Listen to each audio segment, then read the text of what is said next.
Ngomongin lucu, kita mau ketawa itu gampang banget. Tinggal scroll IG, TikTok, lihat YouTube, ngakak. Atau bahkan kadang waktu kita diem aja nih, nggak ngapa-ngapain, cuma kepikiran sesuatu aja, tiba-tiba bisa ngakak sendiri, tiba-tiba aja gitu. Tapi nih, kalau dibalik deh, kalau mau bikin orang lain ketawa, ya ampun, orang ini benar-benar payah. coba bayangin aja deh.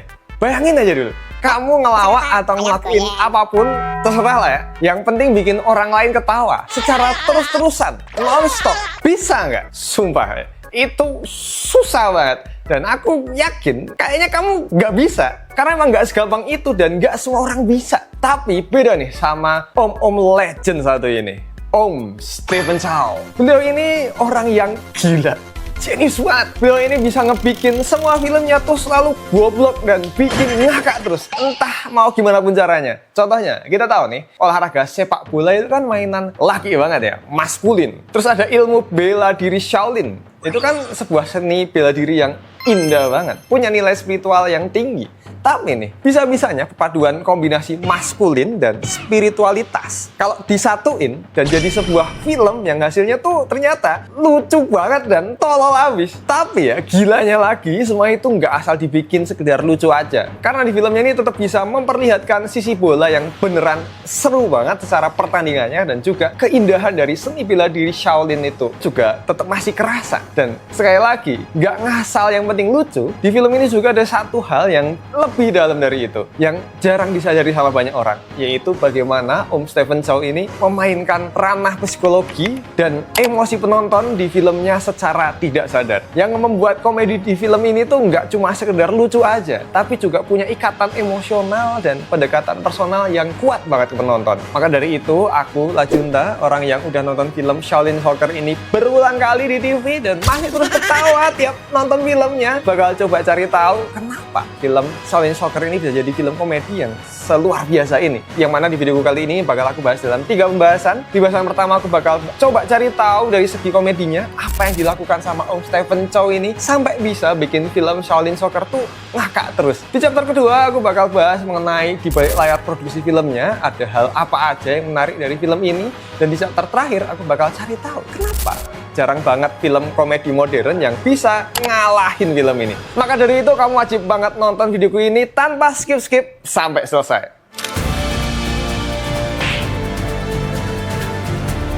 Oke, sebelum lanjut aku mau tanya dulu ke kamu, sebetulnya kenapa suatu hal itu bisa dianggap lucu dan bisa sampai jadi sebuah komedi? Nah, jawaban yang paling simpelnya itu karena adanya ketidaksesuaian ekspektasi penonton terhadap realita yang diberikan.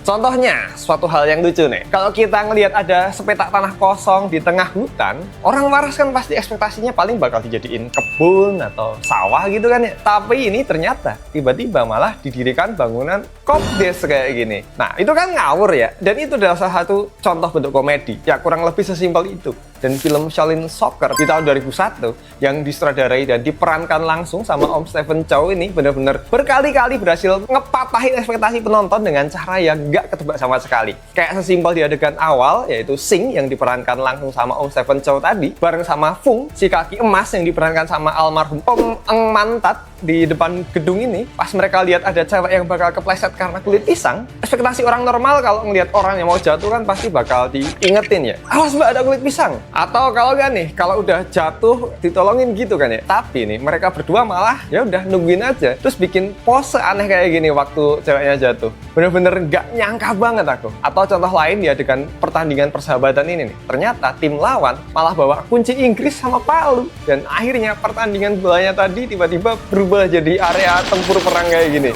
Siapa coba yang bakal kepikiran bakal kejadian kayak gitu? Itu tuh contoh komedi ya, lucu banget. Ketidaksesuaian ekspektasi tadi itu bisa lucu karena cara otak kita bekerja selalu nebak kelanjutan suatu hal berdasarkan aturan yang udah kita tahu dari dulu. Kayak harus nolongin orang lain, atau enggak ya tanding bola itu ya nggak boleh bawa barang-barang berbahaya, harus sportif gitu. Tapi semua itu malah dipatahin langsung pakai hal yang konyol yang ngebikin hal tadi itu jadi lucu banget. Tapi nggak semua patahan ekspektasi itu bakal otomatis lucu kalau penyampaian itu asal-asalan aja. Makanya dalam teori komedi itu juga butuh yang namanya setup dan payoff. Contohnya, pas Sing lagi semangat banget menjelaskan pentingnya Shaolin sambil bayangan Paman Fung pakai baju Shaolin ini nih, payoff-nya tiba-tiba Paman Fung beneran pakai baju Shaolin tadi di dunia nyata. Ekspektasi absurd kayak gini tadi itu nggak bakal kerasa dapat lucunya kalau nggak ada setup pembangunan bayangan Sing tentang cerita sebelumnya tadi. Dan pembangunan setup di sini juga nggak selalu harus pakai dialog, bisa banget juga pakai bantuan visual atau dari segi sinematografinya.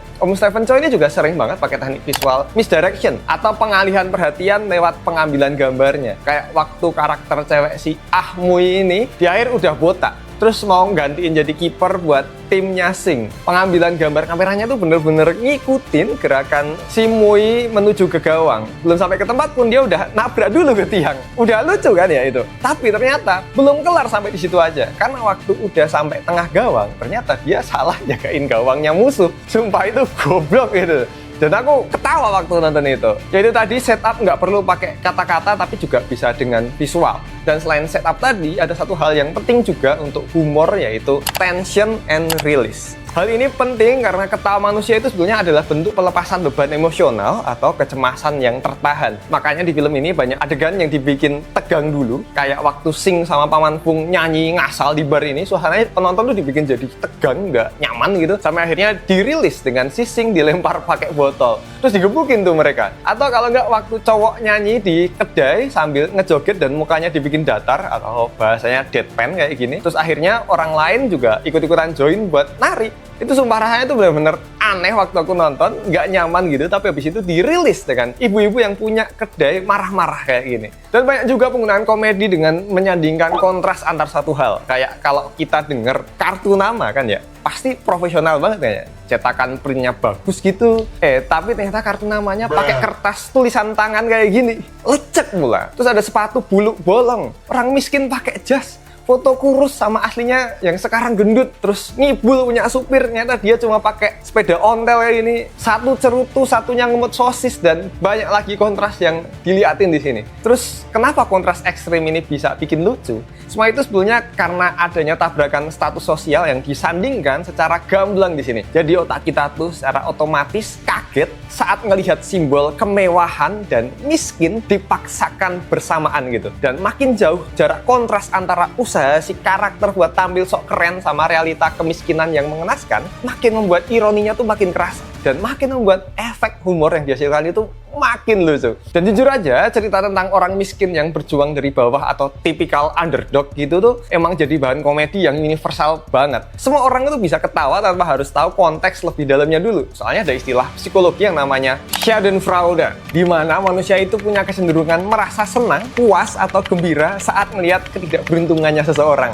Makanya lihat sepatu Sing yang bolong atau lihat rumah mereka yang kumuh, tapi orangnya coba pakai jas biar keren, hal itu tuh emang sebetulnya tragis. Ngenes banget, tapi karena dibungkus dengan ketulusan dan kepolosan karakter-karakter di dalamnya, kita bukannya dibuat kasihan yang jatuhnya cuma iba, enggak, tapi kita malah dibikin bersimpati, tapi juga sekaligus ketawa di sini. Dan sebetulnya gaya komedi yang serba kontras, absurd, dan terkesan omong kosong kayak gini tuh punya nama khusus di industri film Hong Kong yang sering disebut sebagai Mo Lei Tao. Gampangnya itu adalah sebuah komedi tanpa alur logika yang jelas. Karakter-karakternya bisa bertingkah atau ngomongin hal yang super serius atau bahkan mendramatisir suatu hal. Padahal itu sebetulnya murni kekonyolan yang nggak nyambung sama sekali. Pokoknya terserah mau dibuat segoblok apapun tanpa nyambung sama sekali, tapi hasilnya bakal tetap lucu banget. Dan Om Stephen Chow itu adalah raja komedi Mo Lei Tao ini. Dan dari segi visualnya, Shaolin Soccer ini emang tidak perlu dilakukan lagi ya. Pendekatannya itu benar-benar mengadaptasi visual dari komik dan anime. Efek visualnya sengaja dibuat hiperbola banget. Tendangan api, pusaran angin, bentuk tubuh karakter bisa melar, mengecil, atau sampai yang kelempar ekstrim, yang mana semua itu dilakukan demi memperbesar skala komedinya di film. Gak cuma itu,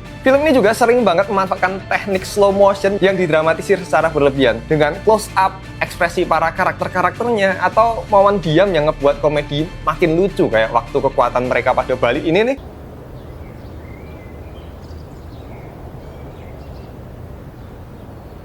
Semua itu nggak masuk logika, tapi ya jadi lucu banget. Ya karena emang mereka itu nggak pusing memikirkan logika realita, karena tujuan utamanya adalah memaksimalkan ekspresi seni tanpa batas untuk kebutuhan komedi tadi. Terus buat unsur musik dan tata suaranya juga udah mantap banget. Semua adegan sampai komedi itu benar-benar bisa terdeliver dengan baik karena emang pemilihan musiknya yang pas banget. Soundtracknya yang menggambarkan Shaolin itu juga mengena banget.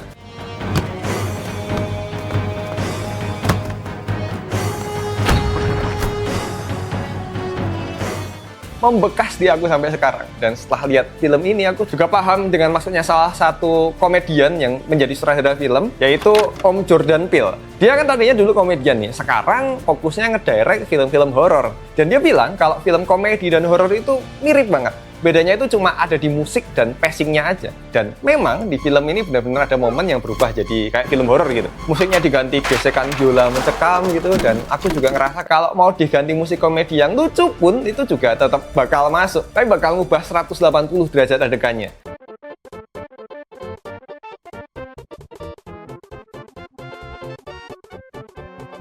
Dan ternyata komedi dan horor itu emang mirip banget ya. Dan hal-hal itu tadilah yang ngebuat aku dan banyak orang juga setiap kali nonton film Shaolin Soccer ini, kita bisa ketawa terus tanpa ngerasa bosen. Karena komedi di film ini tuh bukan sekedar slapstick yang murahan, yang penting lucu gitu, tapi juga sekaligus bisa dekat banget sama penontonnya. Karena Om Stephen Chow nggak cuma ngandelin lelucon fisik, tapi bermain di ranah psikologi, perasaan, dan juga emosi dari para penontonnya. Dan terasa dekat banget sama penonton, yang mana semua itu bisa kejadian karena kalau kamu ngerasa sebetulnya film Shaolin Soccer ini nggak cuma lucu, tapi juga sekaligus kerasa deket banget sama penontonnya, hal itu bukan tanpa alasan. Karena di film ini itu emang ngambil lumayan banyak referensi yang dekat banget sama penontonnya untuk keperluan adegan di filmnya. Mulai dari penggabungan banyak elemen budaya, sosial, dan kultur populer yang berkembang pada masanya, membuat film ini tuh rasa deket banget sama penonton. Terkhususnya sih di Hong Kong ya. Kayak di era 90-an tuh Hong Kong itu lagi kebanjiran impor anime sepak bola dari Jepang kayak Kapten Tsubasa sama Shoot. Nah, gaya visual, tendangan bola api, sampai julukan kaki emas di film ini sebenarnya ya terinspirasi dari anime tersebut tadi. Julukan kakinya tadi itu sebetulnya ngambil dari anime Kapten Tsubasa yang itu ada juga yang namanya kaki kiri emas. Terus sampai ke detail karakter Ahmui. Dia itu sebetulnya digambarin sebagai pendatang atau pekerja migran yang tersingkirkan. Makanya Ahmui ini jadi satu-satunya karakter yang cuma ngomong pakai bahasa Mandarin. Sementara yang lain pakai bahasa Kanton. Nah, Sing yang sadar akan hal itu bila-bilain mencoba ngobrol pakai bahasa Mandarin. Meski aksen Kantonnya tetap belepotan. Demi bikin Ahmui itu ngerasa nyaman.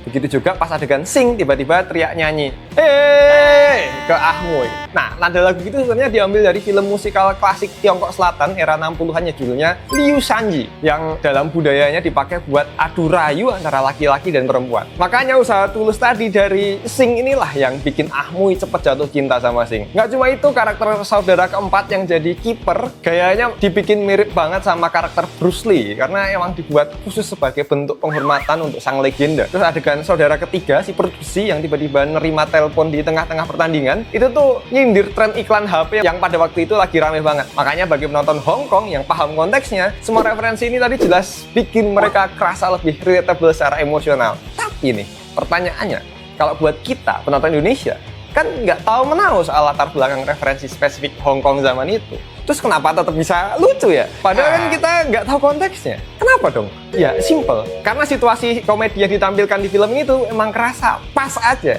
Mana ada orang tiba-tiba terima telepon pas lagi duel bola kan? Cewek dandan menor nggak jelas atau orang yang tiba-tiba teriak nyanyi di depan kedai bakpao ya? Semuanya tuh absurd dan nggak masuk akal. Tapi justru karena benturan ketidaksesuaian tadi itulah yang ngebuat komedinya tuh ngena banget ke penonton. Walaupun nggak tahu konteks referensi sesungguhnya. Dan karena karakternya dibuat dari nol banget dari bawah, yang benar-benar berjuang murni supaya mereka bisa terus berkembang, kita bisa relate ke perjuangan mereka. Dan disinilah kuncinya. Penulisan naskah itu penting banget. Seabsurd dan sereceh apapun idenya, kalau dieksekusi dengan struktur tulisan yang pas, hasilnya bakal jadi masterpiece komedi kayak si Shaolin Soccer ini. Dan ketika kamu nonton di layar yang gosok, mungkin komedinya juga nggak akan sekena itu. Makanya gue saranin pakai monitor yang OLED nih kayak yang ini. Ini bagus banget. Salah satu fitur yang aku suka itu adalah kalau kamu tinggal pergi bisa langsung mati. Dan masih banyak hal-hal lainnya yang menarik banget dari monitor monitor ini. Dan sekalinya kamu pakai OLED, nonton Shaolin Soccer di OLED nih misal, udah nggak mau balik lagi ke monitor busuk yang mungkin lagi kamu pakai buat nonton sekarang. Jadi mending kamu cek dulu aja nih produk monitornya yang udah aku taruh di sini, siapa tahu harganya lagi diskon parah. Oke, balik lagi pembahasan. Nih, misal ya, kalau dibandingin sama film komedi sejenis, ada film The Champions tahun 1983 atau Kung Fu Dang tahun 2008. Dua film ini sebenarnya pakai formula yang mirip, yaitu memadukan seni bela diri sama olahraga. Plus dikemas pakai balutan komedi. Tapi kalau diadu, dua film tadi itu masih jauh banget kalau dibandingin sama film Shaolin Soccer ini. Perbedaan paling mencoloknya ada di eksekusi karakternya. Karakter utama di dua film tadi masih disajikan kayak hero atau pendekar yang karismatik, ganteng, dan elegan gitu. Tapi di Shaolin Soccer, tokoh utamanya benar-benar dibikin konyol, melarat, dan penampilannya udah kayak gembel. Semua hal yang dilakukan Sing dan saudara-saudaranya itu kerasa murni pengen mengubah hidup mereka yang lebih baik dan nggak ada sok-sok kerennya. Dan dari situ pendekatan komedinya pun beda banget karena terasa deket banget sama penonton. Hal itulah yang bikin Shaolin Soccer menang telak, baik dari sisi komedi maupun kedalaman ceritanya. Dan perpaduan antara genre bela diri, sepak bola, dan penyesuaian dengan perkembangan zaman inilah yang membuat film ini kerasa deket banget sama penonton. Dan kalau dipikir-pikir, film ini tuh benar-benar segila dan seikonik itu. Tapi ya, kenapa di zaman sekarang hampir nggak ada lagi film komedi baru yang lucunya itu bisa ngalahin atau minimal sama kayak film-filmnya Om Stephen Chow yang kayak Shaolin Soccer ini misal. Yang mana semua fenomena itu bisa kejadian, sebenarnya ada alasannya. Itu karena film komedi lucu zaman sekarang itu ada banyak. Kita tahu film-film komedi-komedi keluarga kayak Home Alone, Baby's Day Out, atau bahkan sampai komedi aksi ala Deadpool. Tapi untuk sebagai film komedi yang lucu banget kayak gini, aku nganggep belum ada yang kelasnya bisa sampai sebanding, apalagi ngalahin film-filmnya Om Stephen Chow. Terutama Shaolin Soccer ini. Hal ini terjadi bukan tanpa alasan. Salah satu formula utama dari kebanyakan film ikonik Stephen Chow ini ada di karakter utamanya yang selalu ditempatkan di posisi paling bawah. Miskin, melintir, melarat, goblok, atau bahkan menyedihkan banget. Kenapa formula ini bisa seberpengaruh itu dan deket banget sama penonton? Karena secara psikologis, penonton itu bakal sangat gampang bersimpati sama tokoh yang emang mulai dari bawah tadi atau underdog gitu. Ketika karakter utama dibikin sebegitu menderita dan punya optimisme tinggi sekaligus lucu, setiap usaha kecil yang mereka lakukan tuh bakal kerasa lebih dalam dan tentunya juga menghibur banget buat penonton. Dan sayangnya, pembuat film zaman sekarang itu makin jarang gitu yang berani ngambil resiko bikin tokoh utamanya tuh benar-benar miskin,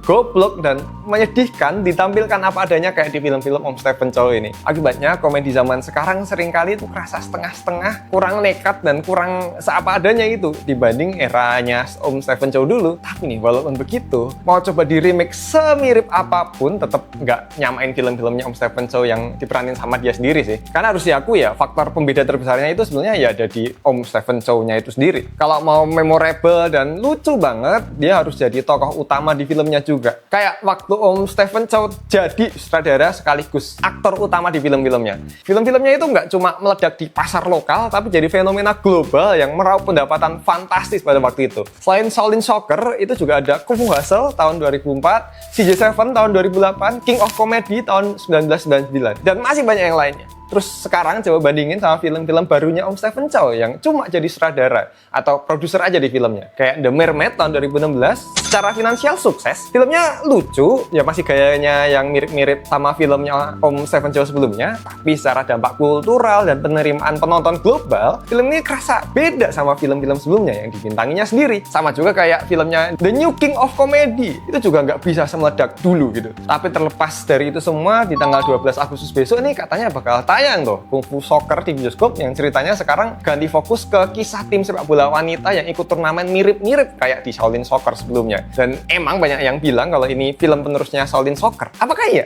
Dan ini film sebetulnya udah duluan rilis di Cina ya, dari 11 Juli kemarin. Makanya di X banyak orang caper yang ngevideoin cuplikan dan membagikan spoiler di akun mereka ya itu nyebelin banget ya orang-orang ya. Tapi yang pasti harapanku pribadi ya, semoga film ini tetap bagus aja sih. Dan karena emang Om Stephen Chow cuma di balik layar, aku aku nggak berharap bakal dapat vibe yang 100% lucu atau luar biasa kayak yang di tahun 2001. Tapi seenggaknya film ini tetap bisa nyuguhin tontonan yang lucu dan seru aja sih. Dan ngomongin soal film yang legend banget nih, aku juga pernah bahas film bayi-bayian yang lucu banget juga, yang semuanya udah aku bahas lengkap di videoku yang ini nih. Sama soal komedi ya, Indonesia kemarin juga sempat bikin film komedi yang ada UFO-nya, yang ada aliennya. Ya cuma bosok ya. Kamu bisa cek yang ini. Jangan lupa tonton dua-duanya dan juga cek produk yang udah aku taruh di sini nih, biar kamu merasakan nonton di OLED